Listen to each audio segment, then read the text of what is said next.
betapa rusaknya akhlak itu disebabkan pengaruh mereka karena mereka jauh dari agama. Hari ini Amerika, bangsa Eropa itu krisis moral. Kenapa krisis moral? Karena mereka tidak mengakui keberadaan agama secara benar. Mereka tak beragama, banyak yang ateis. Artinya apa? Krisis moral terjadi, krisis akhlak terjadi. Agama itu regulasi. Agama tidak pernah mengajarkan apapun agamanya, tidak pernah mengajarkan melawan kepada orang tua, apalagi dalam Islam. Tetapi kebiasaan orang-orang Eropa punya salah satu karakter, mereka berbicara dengan orang tua itu biasa seperti kawan. Tidak kelihatan etika dan moralnya, nggak kelihatan. Hari ini krisis, Pak. Seks bebas yang mereka buat, hari ini mereka tuai. Apa yang mereka tanam dahulu? Berpikiran bebas. Nah, kita mau ikut yang kayak gitu? Pergaulan bebas sudah mulai terjadi. Bahkan mohon maaf, di Indonesia ini, tengoklah Jakarta, Semarang, Malang, Masya Allah, pergaulan sudah begitu bebas. Orang tua tak sanggup lagi memberikan aturan. Pokoknya Bapak Ibu kuat-kuatan. Kalau kuat kita, anak ikut. Kalau anak yang kuat, kita yang ikut. Di zaman yang kata Cak Nun itu, M. Hainun Najib tadi,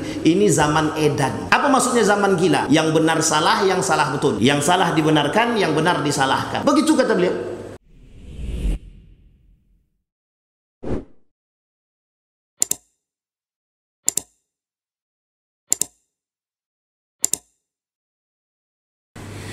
Maka kemudian ditanyakan wa an amaratiha. Kemudian ditanyakan kepada Nabi Muhammad SAW tentang tanda-tandanya. Maka tanda-tanda yang besar yang disampaikan oleh Nabi di dalam hadis tersebut, dan hadisnya sahih. Nah, tanda-tanda besar itu ada 10. Ada 10 tanda-tanda besar. Sementara sebelum datang tanda-tanda besar, sudah ada tanda-tanda yang kecil, yang hari ini kita bisa melihat fenomena-fenomena tersebut. Apakah fenomena-fenomena tersebut sebagai datang tandanya hari kiamat ataukah tidak? Wallahu a'lam bissawab. Cuma di dalam hadis-hadis Nabi, baik dari Sunan Abi Daud dan beberapa hadis yang lain, itu menjelaskan tentang tanda-tanda hari kiamat meskipun kecil. Seperti yang dikatakan oleh beliau, ya'ti 'alan nasi zamanun himmatuhum butunuhum. Akan datang hari kiamat, kata Nabi, akan datang kepada umatku satu masa di mana masa itu umatku yang dia pikirkan cuman perut dia saja, bukan yang lain gitu. Nah, ini artinya adalah Nabi mengatakan dalam riwayat ini. Tapi hadisnya sahih apa tak sahih, Pak Ustaz?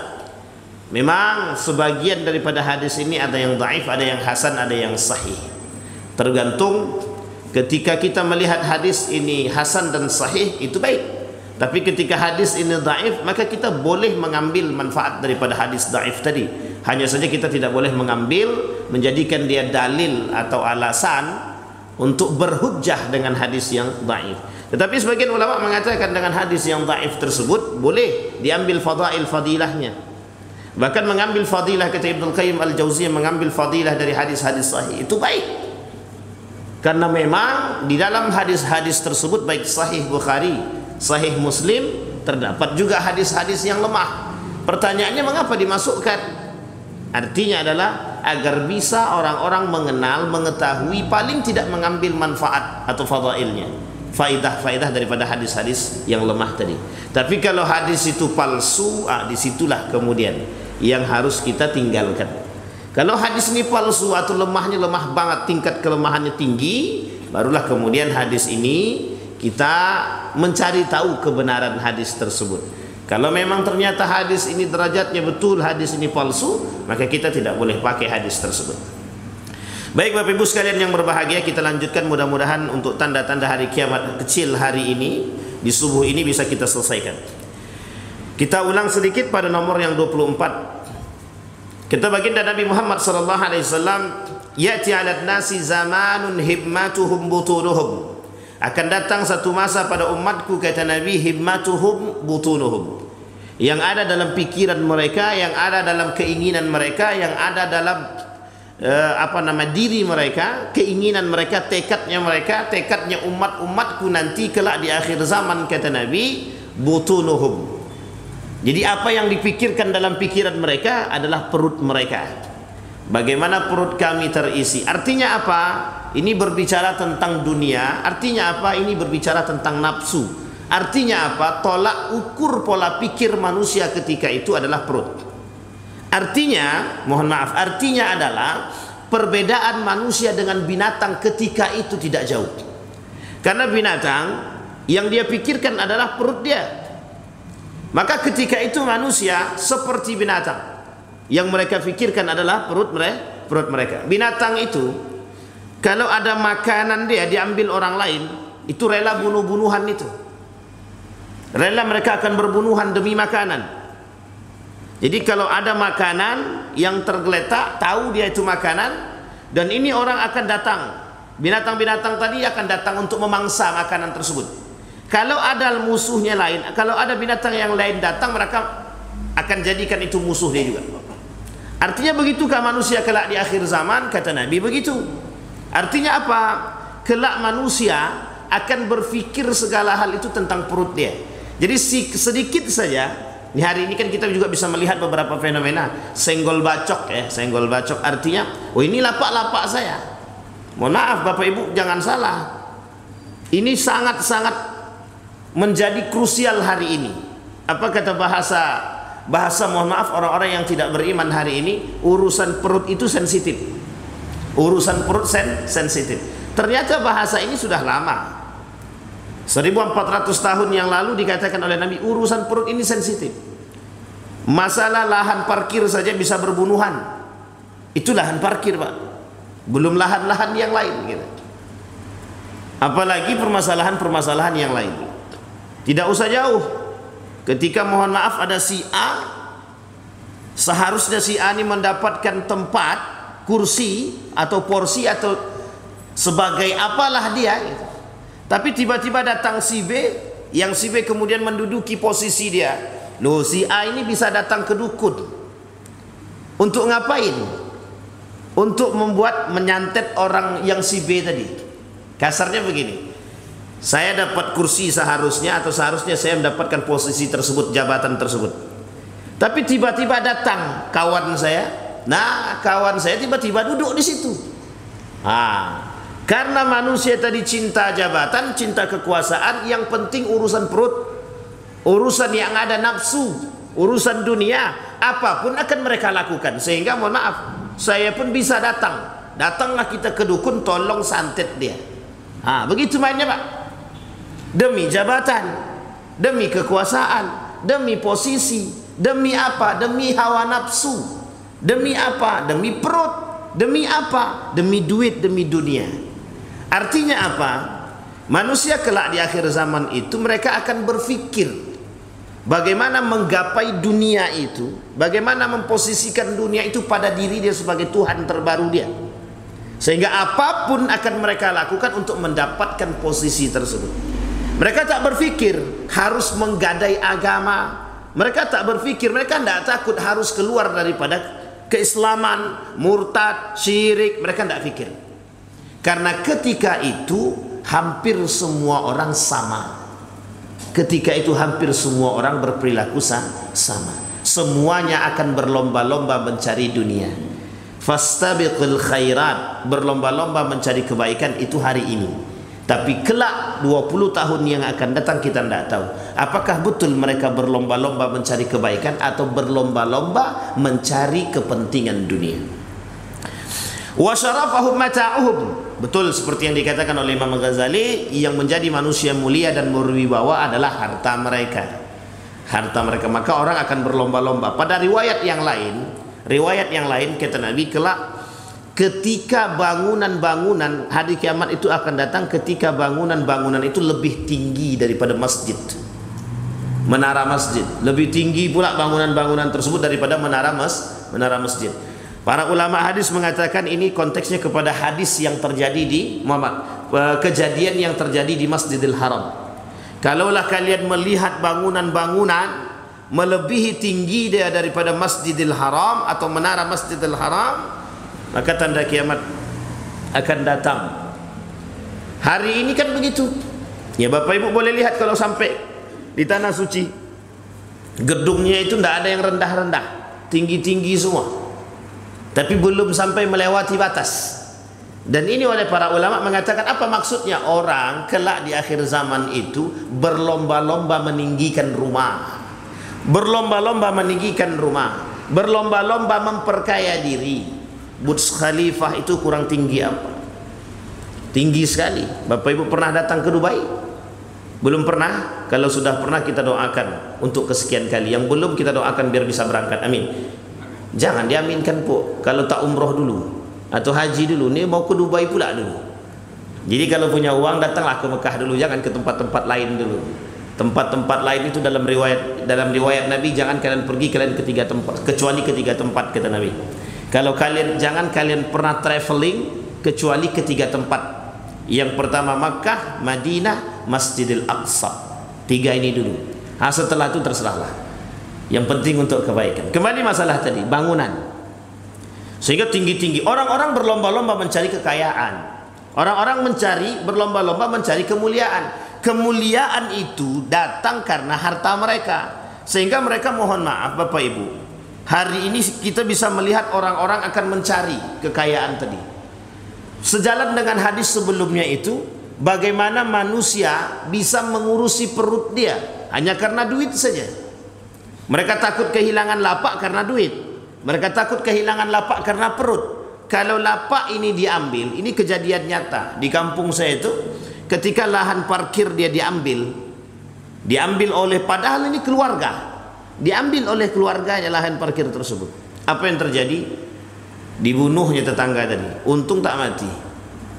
Akhirnya dibawa ke rumah sakit dan kondisinya begitu sangat kritis lah. Artinya apa? Ini sangat miris kita hari ini. Kemana iman mereka? Kemana Allah bagi mereka? Kemana agama bagi mereka? Harusnya ketika mereka menjadikan agama sebagai aturan, harusnya ketika agama menjadi regulasi kehidupan mereka. Tidak mungkin Pak, orang-orang seperti itu tidak mungkin. Makanya hari ini kita dipertontonkan dengan keadaan demikian. Salah satu budaya barat itu seperti itu. Salah satu sistem kapitalis itu begitu. Jadi sistem ekonomi kapitalis, kalau bahasa lainnya kapitalisme atau kapitalis itu Bapak Ibu, itu memang bagaimana memperkaya diri dan memiskinkan yang lain. Dan itu sistemnya konglomerasi. Kalau sudah kapitalis itu mesti konglomerasi dia. Yang kaya ya harus kaya, yang miskin ya harus miskin. Artinya apa? Ketika orang ini kaya dan si ini miskin, mereka tak mau peduli. Tidak mau peduli. Seperti yang dikatakan Ustadz Luqmanul Hakim tadi malam. Apa kata beliau? Ketika tadi malam beliau kata, hari ini kan kita kekurangan manusia yang peduli. Kekurangan kita terhadap manusia yang peduli itu sedikit. Sehingga mohon maaf, yang kaya ya kaya. Kenapa mereka terus memperkaya diri? Mereka ingin orang-orang bergantung kepada mereka. Ketika aku kaya, orang akan bergantung kepada aku. Ketika aku kaya, orang akan memandang aku. Ketika aku kaya, orang akan memuliakan aku. Itu yang mereka cari. Artinya syarafuhum mata'uhum. Yang membuat mereka menjadi termulia, menjadi dimuliakan, itu apa? Harta. Makanya tak salah, wa inna darahim taksur rijala mahabatan wa majalas. Sesungguhnya posisi orang-orang yang berduit itu menjadi berwibawa di hadapan masyarakat karena harta mereka. Maka sehingga bisa saja orang kaya berkata salah tetap betul, orang miskin yang berkata benar tetap salah. Innal aghniya idza takallama asaba, idza takallama akhta'a asabat.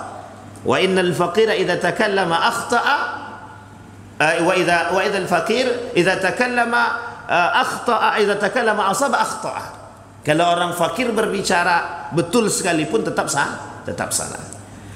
Wa qiblatuhum nisa'uhum. Sekarang itu yang bisa meruntuhkan laki-laki itu bukan harta dan jabatan, tapi wanita.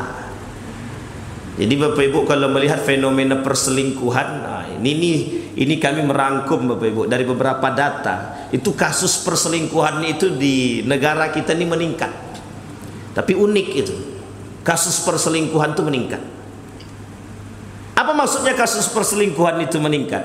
Jadi secara diam-diam, boleh tidak laki-laki menikah? Mohon maaf, kami sudah punya istri bosan, tapi kami menikah diam-diam tanpa seizin istri pertama kami. Kalau nikah dia tak salah. Salahkah kalau dia nikah secara sah?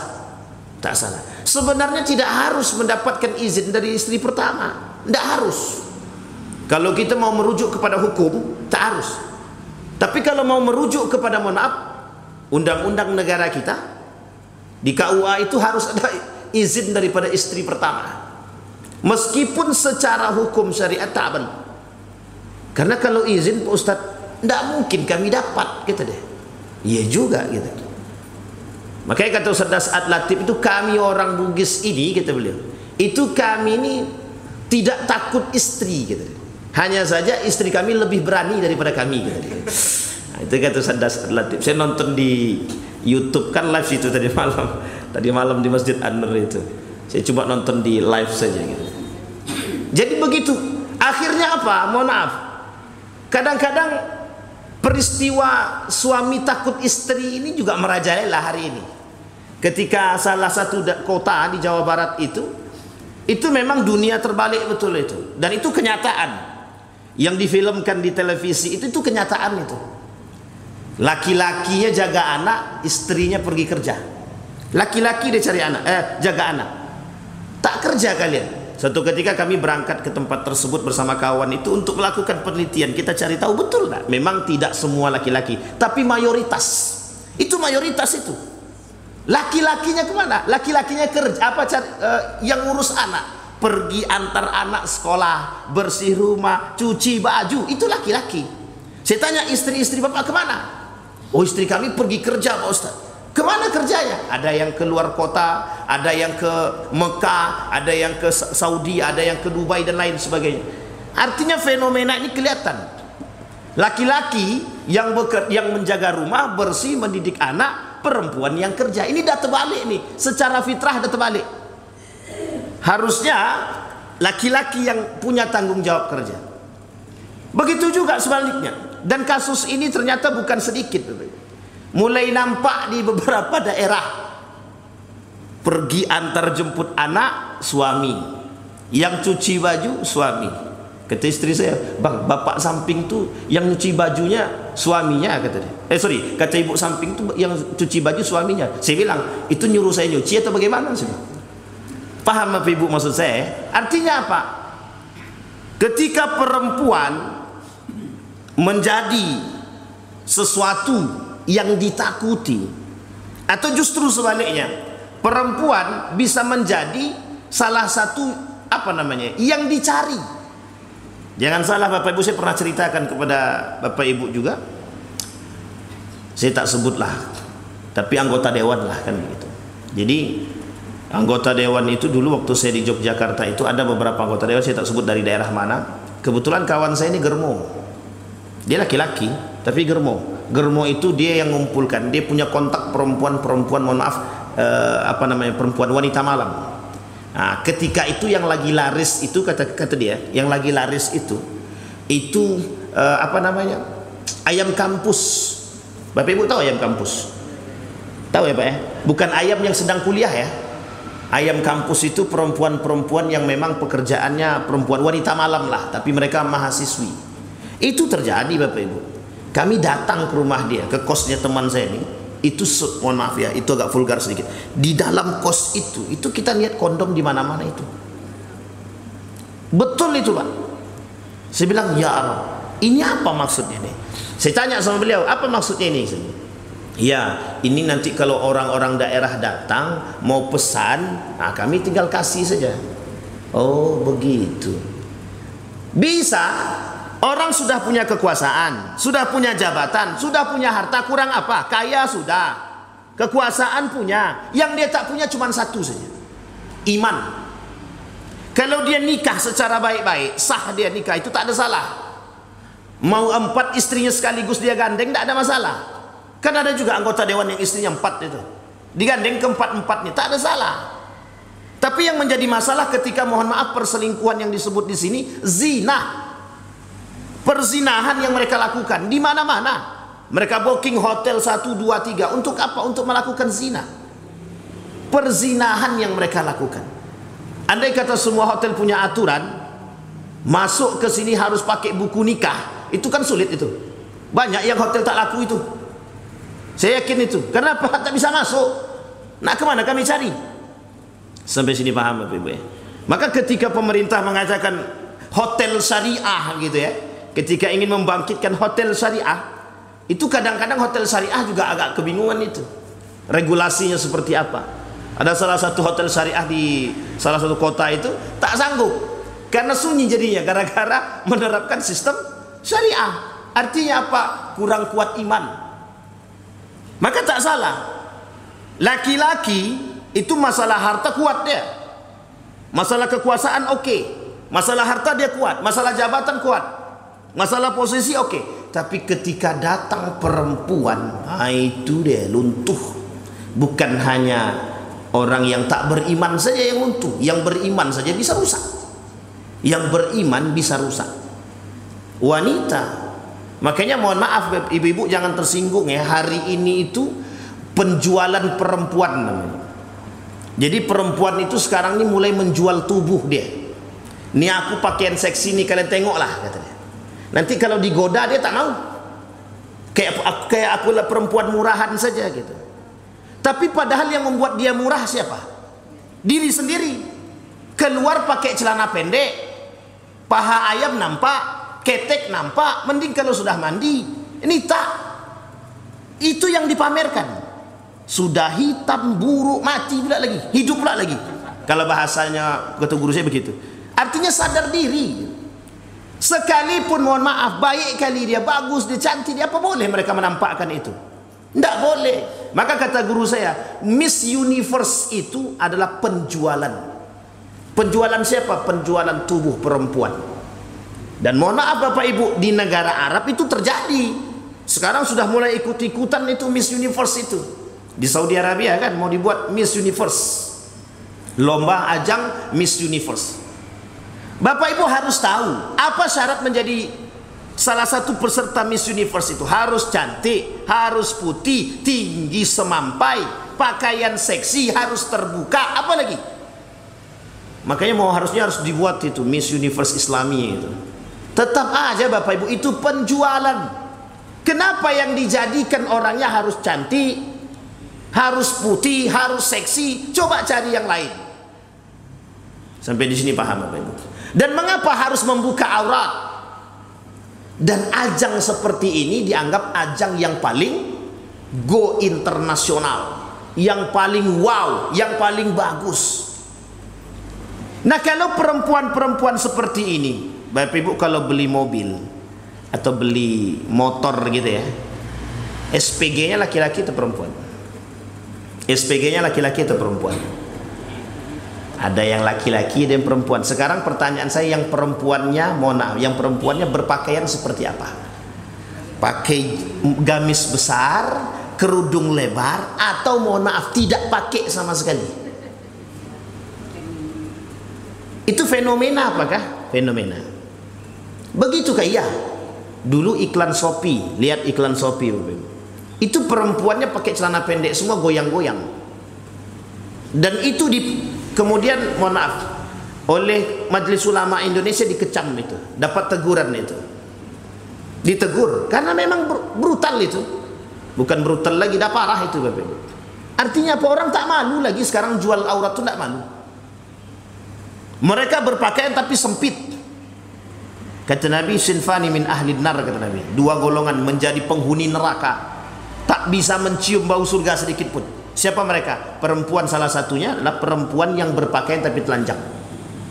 Mereka berpakaian tapi telanjang. Mereka berkerudung tapi tak niat. Mereka berkerudung tapi untuk pamer.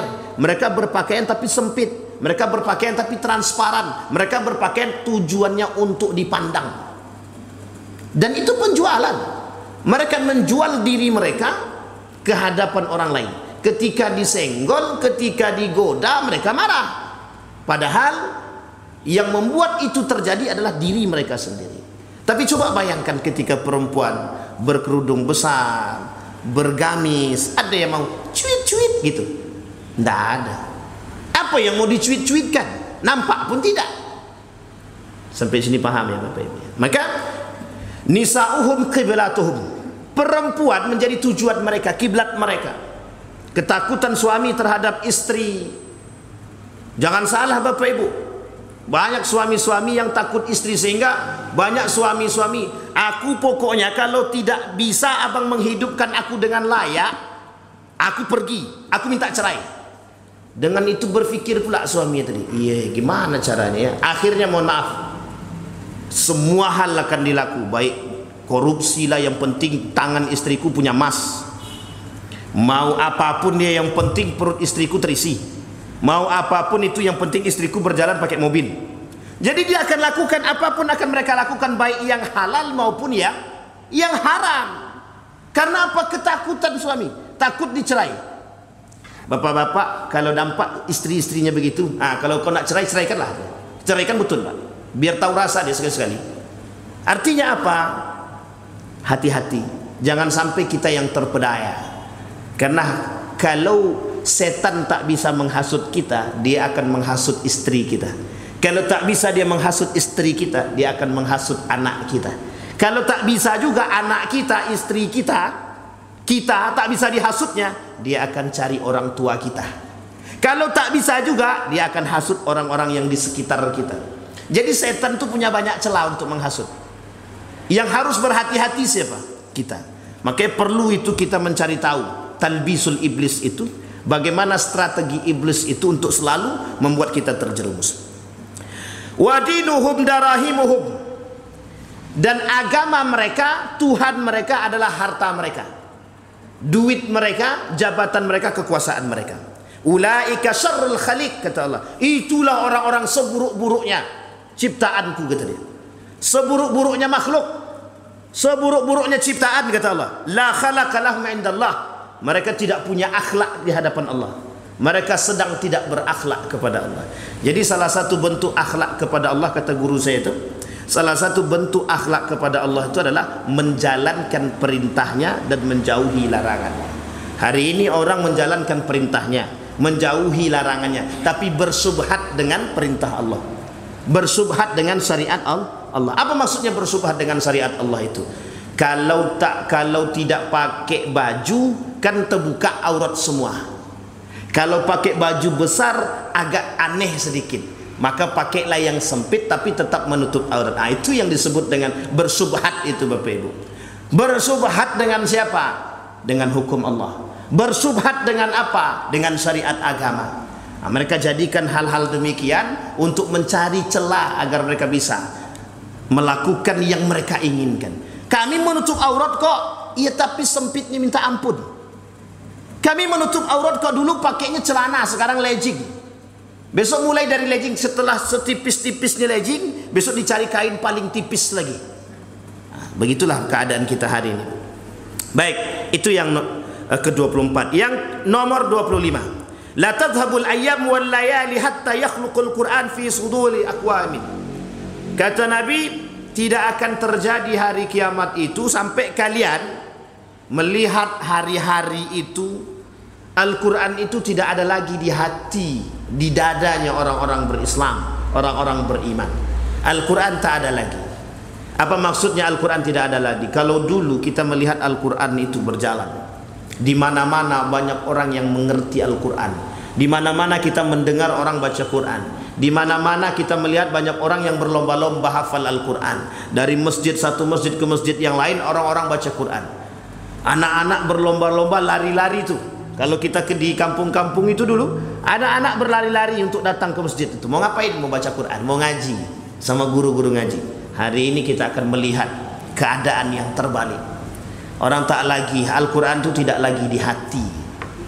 Kenapa tak di hati? Karena orang melihat Al-Quran itu sebagai tulisan kuno saja. Mereka tak mau kembali kepada Al-Quran karena kecintaan mereka terhadap dunia melalaikan mereka dari agama. Mereka tak mau lagi kembali kepada Al-Quran karena pengaruh pemikiran mereka yang sudah dirusak oleh pemikiran-pemikiran yang lain.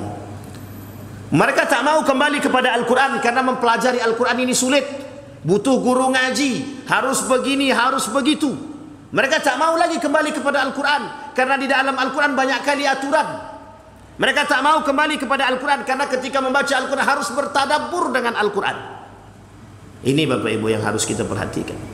Maka mereka dengan hal seperti itu menjadi alasan bagi mereka untuk tidak kembali kepada Al-Quran.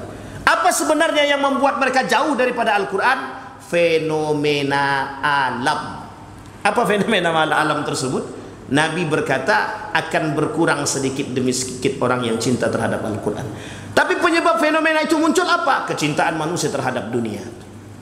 Kecintaan manusia terhadap dunia. Maka bahasa lainnya adalah itu sudah menjadi fenomena alam. Artinya apa? Itu sudah tertulis di Lauhil Mahfuz. Artinya apa? Nabi sudah sampaikan itu 1400 tahun yang lalu. Akan muncul golongan-golongan yang tak suka dengan Al-Quran. Akan muncul golongan-golongan yang tidak akan berpegang teguh kepada Al-Quran. Akan muncul golongan-golongan, bahkan mohon maaf, mereka ikut melecehkan Al-Quran, menjatuhkan Al-Quran, menghina Al-Quran. Hari ini sudah bermunculan manusia-manusia menghina Al-Quran. Namanya aliran-aliran sesat dalam pemikiran. Apa kata mereka? Al-Quran itu tipu daya Muhammad, Al-Quran itu produk Muhammad, Al-Quran itu porno, Al-Quran itu tidak benar, Al-Quran itu tidak adil, dan lain sebagainya. Al-Quran itu tidak ilmiah. Dulu Bapak Ibu ada seorang doktor dari, kalau saya tak salah dari Belanda, datang ke salah satu universitas negeri di Indonesia. Jadi Bapak Ibu datang dia. Kebetulan ketika itu guru saya muridnya. Apa kata beliau kepada guru saya itu? Al-Quran ini tidak ilmiah, tidak bisa diuji secara keilmiahan. Kemudian setelah dia mengatakan demikian, perkataan itu di hadapan para akademik sarjanawan, dan itu didengar karena kuliah umum banyak yang datang. Al-Quran ini tidak ilmiah. Sehingga beliau berangkat balik ke Belanda. 2 tahun kemudian dia datang. Setelah 2 tahun kemudian dia datang, apa kata dia? Al-Quran ini sangat ilmiah, kata dia. Dan dia masuk Islam karena meneliti Al-Quran. Nah hari ini kan begitu. Kenapa orang tidak mau mengatakan, tidak mau kembali kepada Al-Quran? Mereka belum utuh belajar Al-Quran. Karena yang membaca Al-Quran, mengapa kok para penghafal Quran mereka tidak seutuhnya mengerti isi Al-Quran? Karena mereka membaca Al-Quran cuma sampai di tenggorokan. Artinya apa? Mereka membaca Al-Quran, yaqra'un Al-Quran hatta fi unuq. Mereka membaca Al-Quran cuma sampai di tenggorokan. Mereka tidak bertadabbur, mereka tidak memaknai Al-Quran, mereka tidak bersifat seperti Al-Quran, seperti sifatnya Al-Quran. Ketika Nabi ditanya, Aisyah ditanya tentang sifat Nabi, kata dia sifatnya sifat Al-Quran, akhlaknya akhlak Al-Quran. Karena orang melihat Al-Quran itu, Pak, Al-Quran itu terlalu apa namanya ya? Kalau dibahasakan mereka itu, mereka tidak mau kembali kepada Quran, terlalu jadul lah untuk diikuti. Al-Quran itu hari ini tidak sesuai dengan zaman. Harusnya kata mereka, Al-Quran itu mengikuti perkembangan zaman. Oh salah.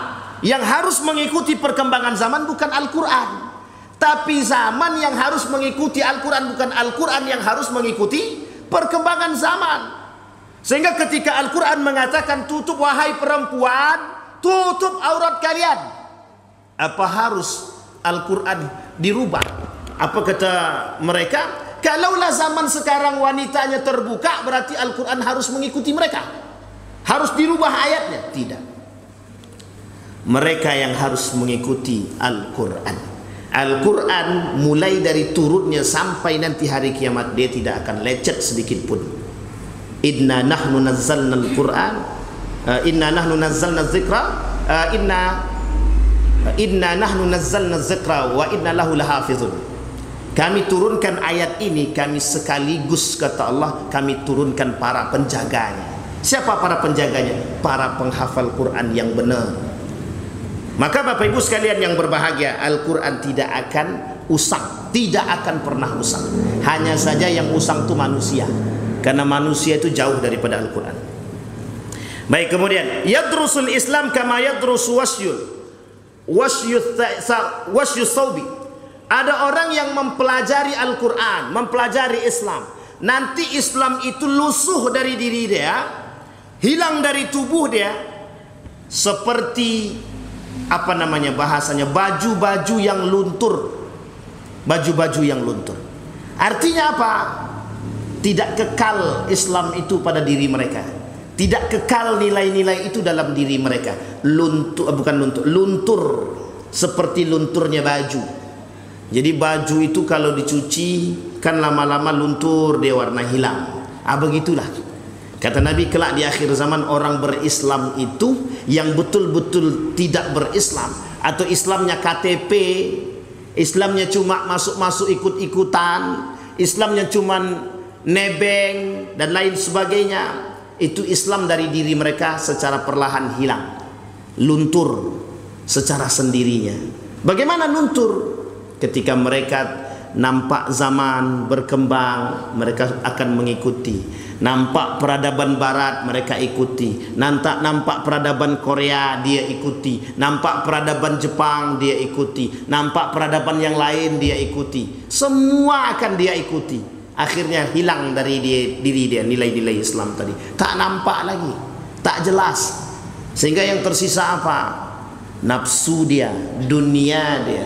Orang-orang yang tak beragama, Bapak Ibu. Hari ini Bapak Ibu boleh lihat data betapa rusaknya akhlak itu disebabkan pengaruh mereka karena mereka jauh dari agama. Hari ini Amerika itu krisis moral.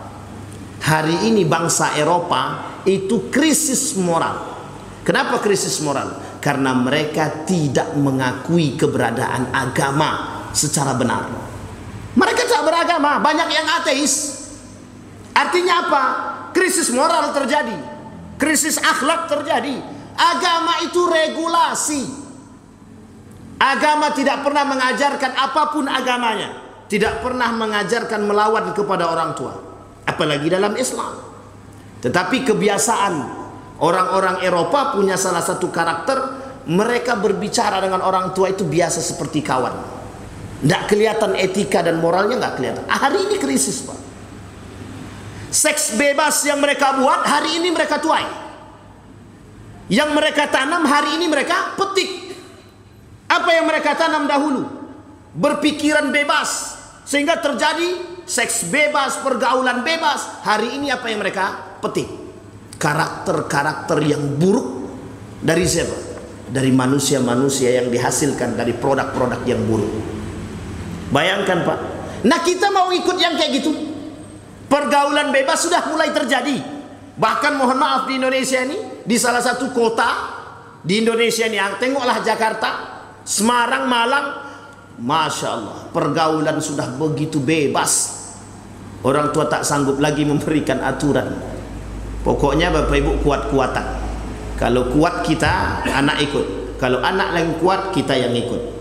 Maka sekarang ini kuat-kuatan. Di zaman yang kata Cak Nun itu, M. Hainun Najib tadi, ini zaman edan, zaman gila kata dia. Apa maksudnya zaman gila? Yang benar salah, yang salah betul. Yang salah dibenarkan, yang benar disalahkan. Begitu kata beliau. Apa itu fenomena?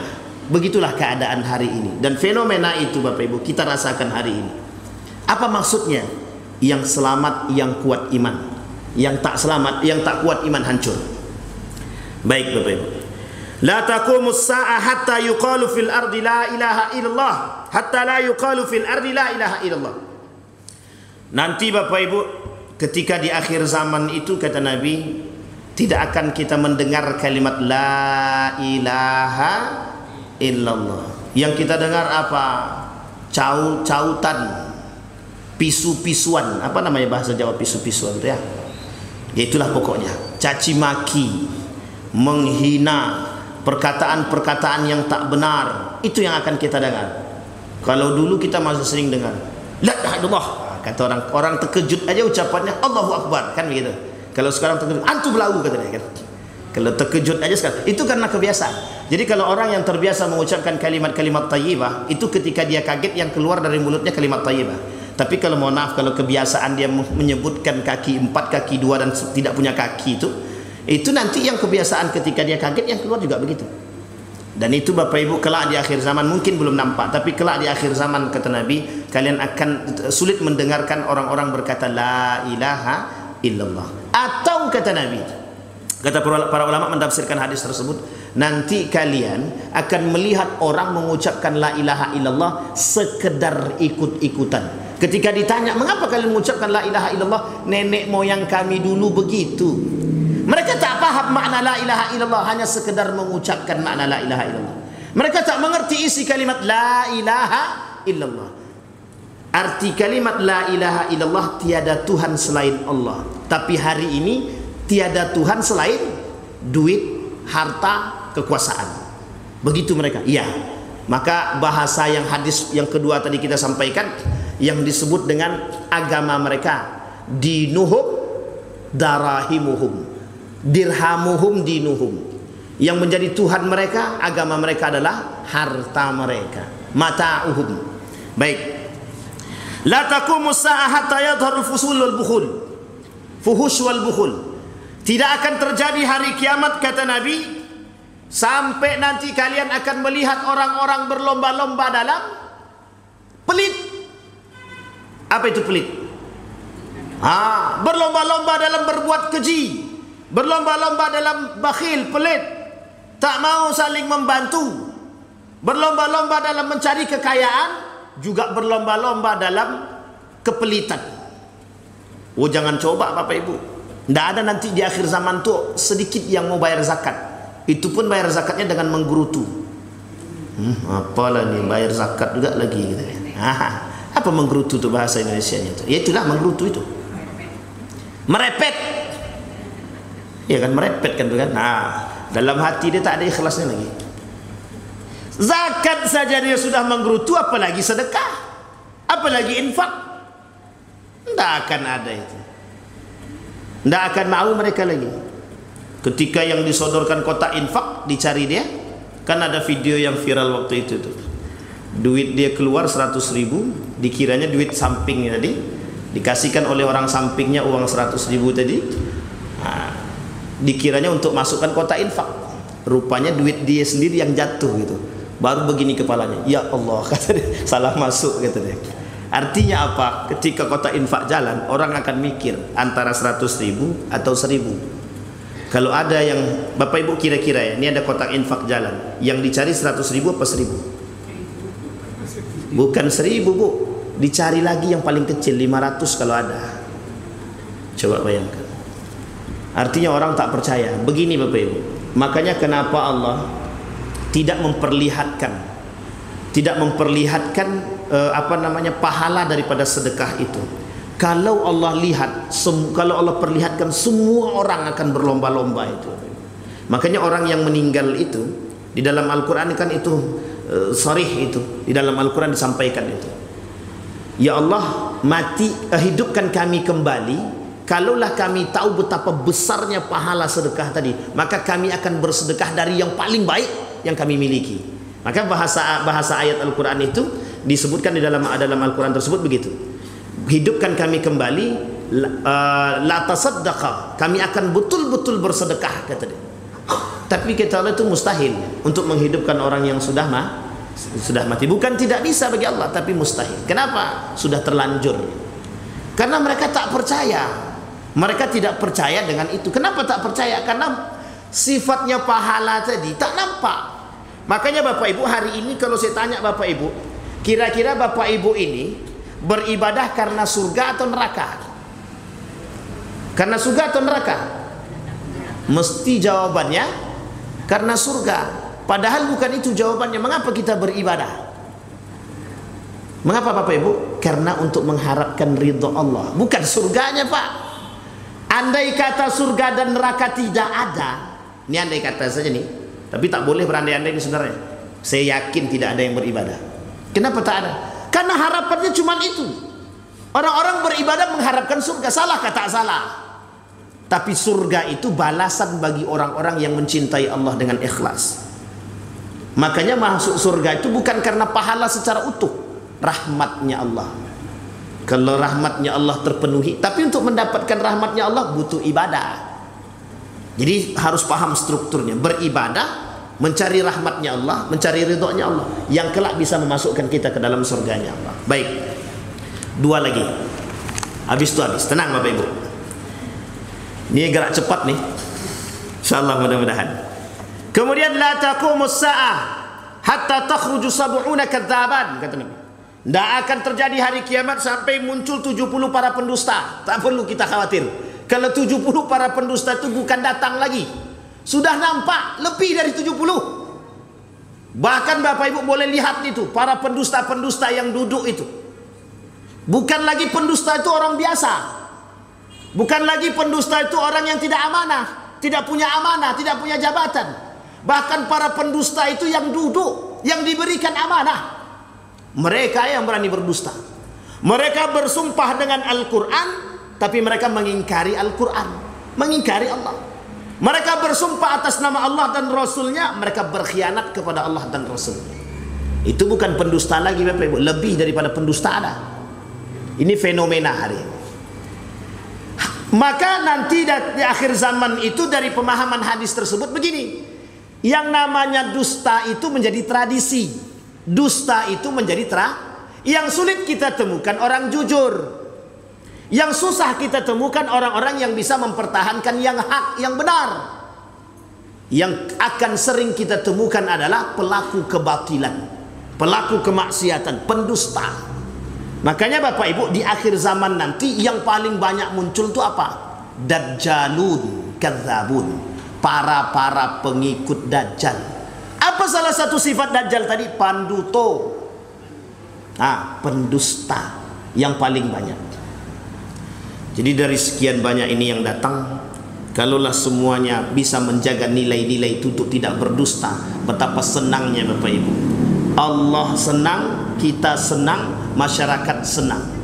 Kira-kira Bapak Ibu kita jujur, orang senang apa tidak? Ini lumrah nih Bapak Ibu, fitrah manusia begitu Bapak Ibu.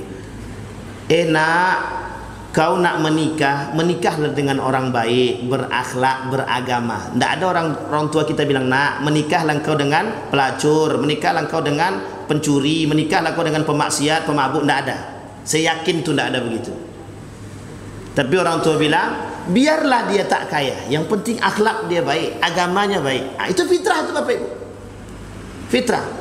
Karena fitrah kita kebaikan, yang selalu berbicara kebaikan. Tapi kalau ada orang tua, nak, menikahlah kau dengan orang narkoba tadi, menikahlah kau dengan para pencuri tadi, menikahlah kau dengan orang pemaksiat tadi. Itu kalau ada orang tua yang berbicara begitu, itu tengok perlu dicoba dirasa kepalanya itu. Lagi sehat apa tidak? Sampai di sini paham Bapak Ibu ya? Baik. Wa ma ayatuhum, apa tanda-tanda mereka? Qala ya'tunakum bisunnatin lam takunu alaih. Para pendusta yang paling berbahaya kata Nabi itu adalah kabura maqtan indallah. Orang-orang datang kepada kalian, mengajak kalian kepada kebaikan, dia aja tak pelaku kebaikan. Ini sulit nih Bapak Ibu. Kalau dah gini banyak nih. Ini yang kita takutkan nih Bapak Ibu. Na'udzubillahi min dzalik. Na'udzubillahi min dzalik. Na'udzubillah, tsumma na'udzubillah. Mereka berbicara yuhadditsunakum wa lam yaf'aluh. Mereka berbicara ya'tunakum, tapi mereka tak menjalankan apa yang mereka lakukan. Ini yang kita takutkan, yang kita khawatirkan. Kadang-kadang penyebabnya adalah karena kecintaan mereka terhadap dunia, kecintaan mereka terhadap harta. Mohon maaf Bapak Ibu, ini kita singgung sedikit. Ulama suq itu dah banyak. Ulama suq itu dah banyak. Mereka berbicara jangan pamer, tapi mereka pamer. Orang 10 miliar kok rumahnya, maksudnya. Itu tujuannya apa gitu. Tapi mereka ustaz, ya gimana lagi? Ustaz kan manusia juga, kan gitu bahasanya lagi muncul. Ustaz juga manusia, kan begitu bahasanya. Artinya apa? Jadi kalau ustaz manusia boleh melakukan maksiat, boleh ustaz berjoget, boleh ustaz minum khamar, boleh pamer. Tidak ada. Jangan karena kita ustaz menghalalkan yang haram dengan dalih A, B, C, D. Itu merusak. Maka yang paling mudah merusak masyarakat itu siapa? Public figure. Aku ikut begini Pak Ustaz karena dia itulah. Dia siapa? Guru saya. Itu yang menjadi masalah kita hari ini Bapak Ibu. Maka kalau yang dicontoh itu tak benar, habislah kita. Baik. Fa idza ra'aitumuhum fajtanibuhum, kata Nabi. Kalau kalian melihat para pendusta berbicara tapi tak menjalankan atau mengajak kalian kepada kerusakan, tinggalkan, kata Nabi. Tinggalkan. Dan yang terakhir, yang 30, yang terakhir, habis alhamdulillah karena gerak cepat. Yang 30 yang terakhir kata Nabi, di akhir zaman itu isinya manusia munafik.